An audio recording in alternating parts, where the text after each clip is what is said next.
Dear church, let's talk about running the Marathon of Faith with Coach Eric Hickerson. Dear church, let's talk Holy Spirit, transformation, prayer. 6 days, right? And if you love me, you will keep my commandments. Our culture wants to define you by your sexuality. We know that our identity is now. Let's talk about the Marathon of Faith. Hello, and welcome to the Dear Church podcast. I'm your host, Chris McCurley. Thank you so much for tuning in. I'm joined by friend, church member, coach, Eric Hickerson is with us today. Eric, thanks for being with us. Glad to be here. Yeah, looking forward to it. On spring break. So spring break, yes, absolutely. You seem to try and find all of these things that you need to do or want to do, right. And then you remember, hey, it's spring break. I really don't want to do any of that. Right? So this week is going to be a lot of things you intend to do, but probably don't. Right. Yes. Right. Gotcha. Exactly. Yep. No track this week? No, there's track this week. Okay. We traditionally, the week of spring break, try to go to at least one track meet with our kids. We have a lot of kids on our team don't go anywhere for spring break for whatever reason, you know. Okay. And so we typically come up with a meet where we go off for the day. Yeah. We leave early, go get them something to eat, go to the meet. So we're going to Jackson, Tennessee on Thursday. Okay. And I combined it this year. Both of my daughters go to Union University. Yeah, so you could go. And so I'm going to make a little side trip during the meet and maybe have dinner with them. And I might miss a few events here and there. But very wise. Anyway, it's right next door to Union, so it'll be great. Yeah, that will combining two things. Tell us exactly what your role is at the high school. You're a cross country head track coach. What all does that entail? So I'm a bit of a mixed bag. Yeah. My master's degree is actually in library sciences and information technology. Okay. So my first love as a kid was books, period. Yeah. One of the best days of my life was when my dad came home with a new set of World Book Encyclopedia, and I proceeded over the course of about a year to read the whole set. Right. And then I got into running later in high school, really. And so at the high school, I'm the librarian. I take care of all the Chromebooks, and then I coach the cross country and track teams at the high school, boys and girls, and really enjoy that. So a lot of people know me as coach, running, and then are quite sometimes I think shocked, like, oh, you're the librarian? Yeah, I didn't know you were the librarian. Yeah, I think we know each other pretty well, but I didn't know that you were the librarian. So I'm the librarian at the high school, and that's kind of been probably really a first passion even before running. And so I used to go to the public library when I was a kid, and one of the best days of my life was when they gave me a badge. I agreed to help shelve books to be able to check out one extra book a week. And I'll never forget, that was like one of the greatest days of my life. So so a book nerd. Yeah, so that's pretty much my role at the high school, and all things books, computers, and cross country and track. And not a native Tennessean. You're a transplant. Not a native Tennessean. I'm from Ohio. Yeah, what part of Ohio? So I always tell everybody I'm from Southeast Ohio, near Marietta, which is the oldest city in Ohio. Mm-hmm. And so most people never know where that is. So I always say if you look at a map of Ohio and you've got Cincinnati, Columbus, Cleveland, I'm from the other corner, down near West Virginia. Gotcha. Okay. Most people, especially a lot of people in the church, will remember Ohio Valley College, which was in Parkersburg, West Virginia. Yep. So I grew up about 30 minutes from there. Okay. And went there for 2 years. Mm-hmm. Have you ever wondered how or if pursuing a master's degree could really enhance your ministry? As a minister, investing in yourself with education isn't just about earning a degree. It's about growing your faith, sharpening your preaching, and enhancing your ability to serve your congregation. A master's degree helps you dive deeper into Scripture, develop practical skills for real-world ministry, and gain insights that make a lasting impact on your church. Plus, it can open doors to new opportunities and even boost your income. Now, who wouldn't want all those things? Today's sponsor, Freed-Hardeman University, wants to invite you to consider one of their 5 master's programs. Freed-Hardeman offers flexible, 100% online programs designed for ministers just like you. If you've been thinking about going back to school, and now is the perfect time to do it. Visit fhu.edu/dearchurch to learn more. That's fhu.edu/Dear Church. Your experience in church, lifelong going to church, all that, when did you? So in addition to those experiences, I actually grew up not on, but being at my grandfather's farm growing up. And so he had a couple hundred head of Black Angus beef cattle. Okay. And then also he had, when I was a small child, he had about 1,000 peach trees and 500 apple trees. So I grew up on an apple and peach farm. Good. And that was also one of my loves. And so that kind of shaped really who I was. Grew up in the church from day one. Mm-hmm. The church then, of course, was very different in that part of the world, I think, compared to now. Right. Obviously, the church has not changed, right? But the experiences you have with it. So I have jokingly always said I grew up in the Torb era of the church. We called it the turn or burn era of the church. I like that, Torb. So, I guess probably most people would consider that more of like the legalistic time of the church. It was at any moment you could be in or you could be out kind of thing, right? Right. And while I'm certainly not putting that down, there were a lot of really good people and a lot of great ministers and things like that. That's sort of where I grew up. You went to church 8 days a week, even though there were 7 days, if you know what I mean. So, my father was a minister. I grew up going with him to a lot of really small country congregations. Yep. And he started preaching when he was probably 15 years old. Wow. And so most of the time he would go and preach. He was an awful singer. I know the feeling. And so he would take me to lead singing. Really? And so I would go with him, and most of the time the congregations would not have a song leader. So I would go with him and lead singing. You were his song leader. I was his song leader. And a lot of times, I would end up also doing the Lord's Supper and prayers. And so it never occurred to you that I might want to preach? I have preached some. Okay. I used to preach for a while here. Our congregation helped a small congregation up near Montgomery County, Lee's Chapel. Yeah.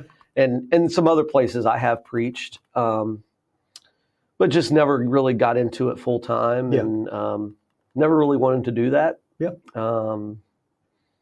I didn't start out wanting to be a teacher. Yeah. I had a bunch of other things I wanted to do, but I don't know, for whatever reason, I finally decided to do that. And life works out in funny ways. I never thought I would be here and doing this. So, So after Ohio Valley College, I ended up coming to Lipscomb and finishing there. Yeah.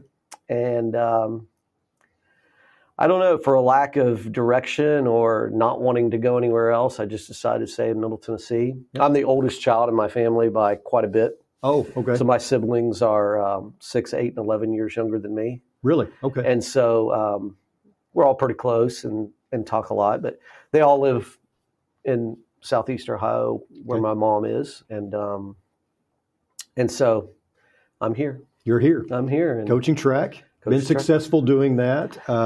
Went to a meet the other day, a middle school meet, and really impressed with our kids and our middle school kids. And we got 2 middle schools that feed our high school, and you've got some athletes coming up. I know that the kids love you and respect you. So tell me a little bit about how maybe these two things cross lines, where running and faith.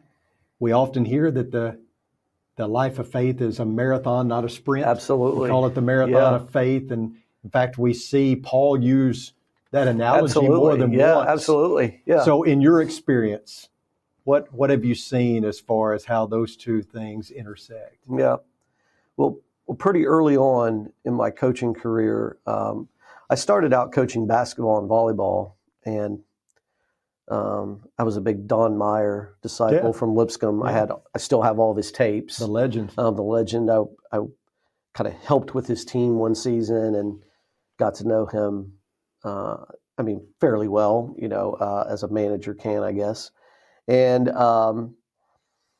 But then just through the course of a couple of things, I had some run-ins with parents. I had some teams that were really bad, and I had some parents giving me a hard time because their kids weren't playing enough. And I thought, we just got beat 72-6. I mean, I don't think we really need to be talking about playing time. And so I decided to quit that for a while. And then after I started teaching here in Dickson, the cross-country position came open. Mm-hmm. And not shortly after I got started with that, I got involved in track as well. And quickly I decided that I hope to always set an example for the kids. Yeah. For some, for hopefully someone that they could look up to and be a really good example for them. Yeah. And there were certain things that I was wanted to make sure that I always did, certain things that I wasn't going to do. Yeah. I had principles by which I was going to go by with my coaching. And I really have viewed it in terms of, my faith as a ministry. All along to help shape kids, and because that's really what we're doing when we coach in high school, right? We're really raising the next generation year by year, and I just try to be the best example as I possibly can, and I expect them to work hard, and have fun, and I try to make them understand that high school really, in a lot of ways, are your best years in terms of having fun with your friends. And, past that, it, in a lot of ways, gets a lot more difficult. And I don't know if less fun is the right way to go about it, but have fun while you're here. Some of the best days of your life. Some of the best days of your life. Yeah. And try to give them the best experience we can. And hope that they enjoy their teammates, enjoy the team. See success. And so that's really just the approach I take, and try to view it as, again, as a ministry to put forth my best and hopefully showing Jesus every day, just by being a good example. Yeah. So hopefully I'm doing that. I've got to believe that when I'm preaching on, 1 Corinthians 9, 24 and following, or Hebrews 12, 1 through 3, you're probably making some connections in your mind to running a race and things. Yeah. In fact, I want to read Hebrews 12, 1 through 3. It says, "Therefore, since we are surrounded by so great a cloud of witnesses, let us also lay aside every weight and sin which clings so closely, and let us run with endurance the race that is set before us, looking to Jesus, the founder and perfecter of our faith, who for the joy that was set before him endured the cross, despising the shame, and is seated at the right hand of the throne of God." That's actually verses 1 through 2. I've watched my wife as a runner for many years. Right. She's run marathons. In fact, we went to Boston one year, and she ran the Boston Marathon as I sat and ate fish at the finish line waiting for fish and chips. The best part was the night before, they let every runner and their family go through a line and carb load. Oh, absolutely. Even if you're not running like me, I carb loaded. Yep. It was a great experience. Yep. But I'm watching these runners cross the finish line at the Boston Marathon, and I'm thinking, this is not a good advertisement for running. No, it's not. My wife, in fact, went to the medical tent. Yeah. Everybody's, looks haggard and they're throwing up. And anyway, I'm looking at this and I'm going, wow, what a great accomplishment, right? Because those people aren't going to win. The guy who won ran it in like under 2 hours. I'm like, this is unreal, So most of the people that are, the 30,000 that have entered, they're probably not going to win. But just to finish, just to accomplish that. And I've thought about it, to me, and you can correct me if I'm wrong, but it seems to me that there's 3 stages of a race, right? You got to start well, you got to run well, you got to finish well. Exactly. And if you do those things, you're going to compete well.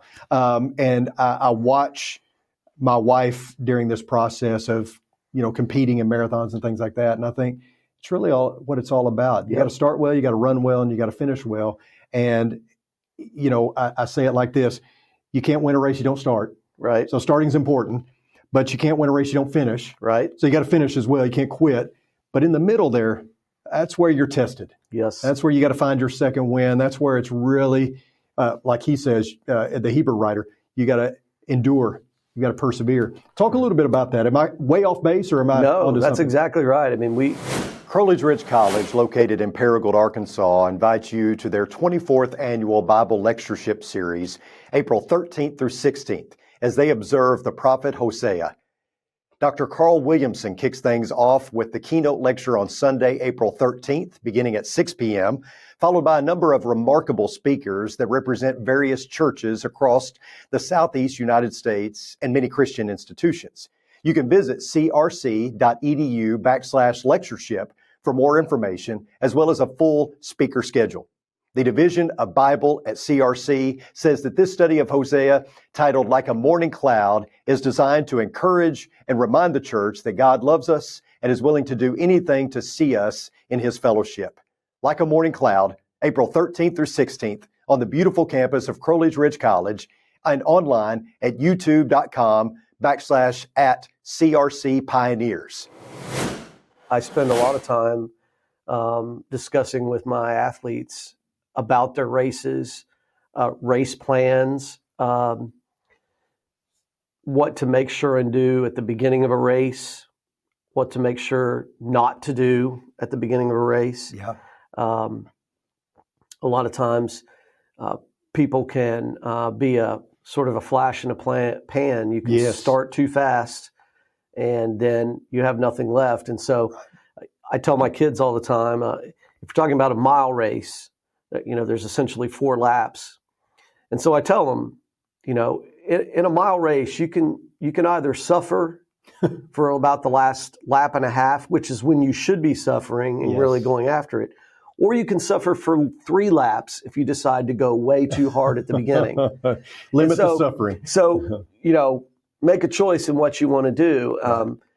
Here's some advice I'm going to give you. And then I've always been a firm believer it's up to them to decide how they want to run that race. Yeah. And so, I think that's a good analogy there for Christians. It's up to us to decide how we want to run that race. Yeah. As it says in Hebrews. So, being able to finish well, I think, is a really important thing. And we do a lot of things in practice, talking about and examples of running or things that we do with strides and all kinds of things where I tell them all the time, it may not have been the race you wanted, but I don't want to see you get beat by somebody at the end. Yeah. Or you better show me you don't want to get beat by somebody at the end. Right. Just having a lackadaisical last 50 meters of a race, there's no excuse for that unless, there's some type of injury or something. You shouldn't have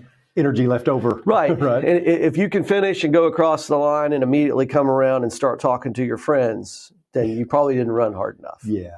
Right. So, those are easy things to understand. A lot of other things with running can be, highly scientific and they're more difficult to understand, but simple common sense things. Effort's Effort's not, what kind of effort do you want to give? Right. Yeah.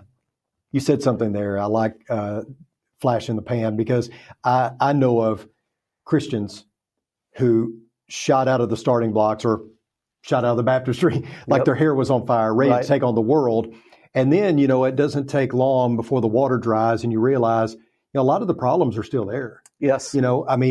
Just because I got baptized doesn't mean that everything just got magically easier. Yes. And if you continue to run long enough, you're going to experience trials and difficulties.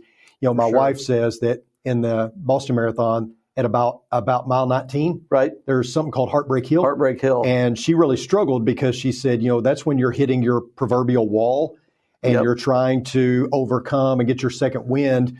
And she said, it was really difficult because it's a pretty large hill. Yeah, and the day she ran it was an unseasonably warm day. It was like 90 degrees in Boston, which is really strange. And, I think about that and I think how many Christians that I know that when it got tough, they dropped out of the race, right? We all know a quitter, right? Exactly. Even in the Bible, we see quitters. We see, like Demas and others that, dropped out of the race because it got difficult or because they were too attracted to the things of this world. And I think about the different heartbreak hills that we have in life, whether it be loss of a job, death of a spouse, death of a child, divorce, whatever that may be. Yep. And I think that's why the Hebrew writer says, at least partly, you got to endure. You've got to, Calvary was Jesus's heartbreak hill, and he suffered through it because the joy on the other side of that was so great, and he knew that, and somehow got to see that finish line. And I think that's what makes it difficult in marathons is, you're running, but you can't see the finish line always. Right, exactly. And like in a sprint, you can, even in the mile, where the finish line is because you're just going around the track. But in a marathon, you can't see that finish line. And I think that really causes a lot of people to bow out of the race if they could just see how close they were, right? To the end. I talk with my kids a lot because so many of them quite often are very, very nervous and anxious before a race. And they seemingly a lot of times have already predicted or come up with the outcome before they even run the race. Yeah. And I never forget, the dropout rate of someone who's going through a Navy SEAL program is very high, right? Yeah. And I'll never forget reading a book about that program one time, and one of the members of the group who made it through talked about that he had read somewhere and learned that in going through that program, so many of the people trying to become a Navy SEAL got to thinking about how much more time they had and all these other things that had to go, and they couldn't deal with it, so they quit. Yeah. When in fact, all they should have been thinking about was just whatever the next thing was. Yeah. Like get through the next hour or get through the next 10 minutes and then get through the next 10 minutes and the next 10 minutes and so on. And so I try to talk with my kids a lot about hey, let's break this race down into segments. Okay, let's just get through the first 200. And then from there, think about what you're going to do next. And then what's next. And then before you know it, you're to the end of the race. Yeah. And so I think that's, is a good application of life is that I think at times you just have to make it through what's next. I think that's a good analogy. You've got to make it through what's next, whatever the next trial is. And hopefully there are joys in the middle of the trials. And, life is not easy. It's tougher at times than others, and you just got to make it through. I think sometimes we, as Christians, we wrongfully present this thing as if baptism is the finish line. Right. So, I've got baptized. I'm good. Get out of hell free card, fire insurance policy. When actually baptism is just the starting line. And unfortunately, maybe we think sometimes that the race will be easier because now I'm a Christian, when in actuality, Satan's probably absolutely pursuing you even harder. Yeah. I tell folks all the time when in counseling and things like that, what option do you have? You can't quit. Right. Exactly. No one who's quit ever finished. And and so you can't quit. So what do we have to do here? And it's easy to say, really easy to say and hard to do, but you've got to be able to see past the problem and towards the finish line and understand there's a bigger picture at play here, right? Yep. That this is about more than just your immediate comfort and convenience, that you're running for your life. Exactly. This is the running for your life. And James presents the devil as a prowling lion, seeking someone to devour. And if that's the case, keep running. You stop, you're the devil's lunch. Yeah. Right? Yeah. I would contend in my experiences in life, from the time I was baptized at about age 12 to my current age, I would contend I've learned more about being a Christian in the last 20 plus years than I did in the first 20 years. Oh, yeah. Even though I grew up in the church, and I wholeheartedly believed and understood what I was doing when I was baptized, and that was a great day. But I think, as I've gotten older, probably the second half of those 40 plus years have been probably more rewarding than the first 20, just I guess because of life experiences and just for the fact that you talked about there where being baptized almost seems like the finish line when it's really not the finish line. It's really the starting line, right? Yeah. And so I think the finish line has become more clear, if that makes sense. Yeah, it does. And I try to, as you know, try to encourage our folks here at Walnut Street, or anytime I preach, is finish well. Right. People are remembered for how they finish, whether you like it or not. The Ivory Domino is the true story of a young, dedicated Catholic who lost a bet and had to go to a friend's church the next Sunday. This led to a chain of events which turned his life upside down and for the first time made him question his Catholic faith. This is Gary Henson's story of the anger, disbelief, and intense struggle that he endured when he finally saw the truth. If you want to understand what Catholics believe and how to reach them with the gospel, this is your book. The Ivory Domino is available in English and Spanish and is currently being used in Bible studies across 2 continents to help people be led out of darkness and into the kingdom of Christ. If you liked Muscle and a Shovel, you'll love The Ivory Domino, available on Amazon and on cobbpublishing.com. People are remembered for how they finish. Now, that remembrance can be good or it can be bad. You can be remembered well or you can be remembered not so well. But how you finish, how you leave a job, how you act in a marriage, all that kind of stuff, it colors the way people think of you, right? And so when it comes to this marathon of faith, how you finish means everything. And that's the beauty about this race. Right. You don't have to run it in record time. Nope. You don't have to beat anybody. You're not competing with anyone else. You just have to finish. Right. And how you finish means everything. And there are all kinds of examples in the Gospels, in the New Testament. Growing up in the church, in the time that I did, there was always this sort of underlying current that there was an age requirement for baptism. Yeah. Well, there's no age requirement for baptism. It doesn't matter if you're 16 or 86. There's no age requirement. It just says, Jesus wants everyone to become a Christian. Yes. God wants everyone to become a Christian. And, there was this sort of underlying belief that if someone got well into their years and then decided to become a Christian, that they were just late to the party and waiting just to get the prize at the end, which I don't think is the case. But, some people just, for whatever reason, there's lots of reasons why people don't come to Christ, but there's no age requirement. So I think that's important to remember. So anyone can start the race at any time. That's a beautiful way to put it. I did a funeral yesterday for a gentleman who was in his late 80s and was baptized in January, so just a few weeks ago. Yes. You know the man, Gene Albright. Yes, and I was thinking of that as well. Yeah, and so he, his daughter and son, I got to participate in that funeral, and that's the thing I talked about is this very thing, is that he started running late, but that's fine. You can enter the race at any time as long as you have breath in your lungs, as long as you're standing, and as long as you're living. God's giving you the grace to have one more opportunity to enter the race, and just start running. And so hopefully you fall into the arms of Jesus completely exhausted when this thing is all said and done. Absolutely, yeah. I think you mentioned the Gospels. One thing that I notice in the Gospels is, we tend to have this idea that we want to get people baptized quickly. So, we rush through the process sometimes to get them baptized because we got to get them secure. And I totally understand that, right?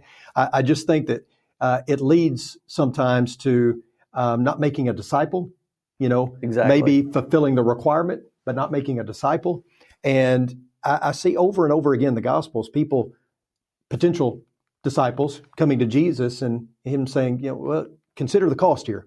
Foxes have holes. Really understand what's going on. You're not going to be staying in a 5-star hotel if you follow me. You're likely going to be killed or at least persecuted. Consider the cost. And I think that's because he wants finishers. Exactly. I think at the end of the day, he wants finishers. Consider the cost because I want you to be there till the very end, not a flash in the pan, right? Right. And it's clearly not the same message as Jesus, but it's kind of funny. At the beginning of every season when we have kids come out, especially for cross country and track, because I coach mostly the distance runners. But I give a big speech at the beginning every time is if you do not like to run, this is not your sport. Right. And you are more than welcome to leave, go home after today. If you don't come back, no hard feelings. That's fine. I have people at home that love me. So I don't need you here just to make me happy. Right. And if you don't like to run, this is not the place. So, that along with that, as Jesus was telling them, this is not going to be easy. It's going to be rough, sleeping on the ground. People are going to be coming after you. So, and as their coach, I guess I tell the kids, I'm going to expect you to come and work hard, no matter what your ability is. Yeah. If they come and work hard and work to get better, then I try to treat the top runners the same as the ones who are not running as fast, because they're there to run the race. Yeah. And I feel like also that there's a temptation to kind of cry out, this is not fair, when life's not going exactly the way you plan. And I don't find anywhere where God said it would be fair. No. Only that it would be worth it. Right. And I think that's the point of the race, is that it's going to be uncomfortable. It's going to be hard. It's going to be filled with anguish and pain and all those kind of things. But man, when you cross that finish line, it's all going to be worth it. Yep. We tell the kids all the time, one of the best things that can happen to you is to learn to be comfortable with being uncomfortable. Yeah. And if you can do that during a race, then you're going to succeed even more than you expect. But if you always get to the point where it starts to hurt a little bit and decide to back off and take it easy, you're not going to progress like you want to. Exactly. And so I tell them all the time, I can't do that for you. I've been there, done that, but I can't do it for you. I can't get out there on the track or on the cross country course and do that for you. You've got to be willing to take that risk. I had a coach that would tell us all the time, if I had a magic pill, I'd give it to you, but exactly. I just don't. Exactly. The only way this works is that you give full effort. So, Eric, thanks for joining us today, man. I really appreciate it. Really enjoyed it. Thank you so much. And I want to thank everyone for tuning in to the podcast. I want to let you know, if you have a question about today's episode, you can email me at chris.mccurley@rippleoflight.com, and we will make sure to answer any questions you might have. If you have a specific question for Coach Hickerson, we will forward it on to him, and I'm sure he'd be willing to answer that question as well. Again, thank you for tuning in. Coach, thank you for being with us today. Glad to do it. And until next time, thank you. And until next time, may the Lord bless you and keep you. Sincerely, Chris.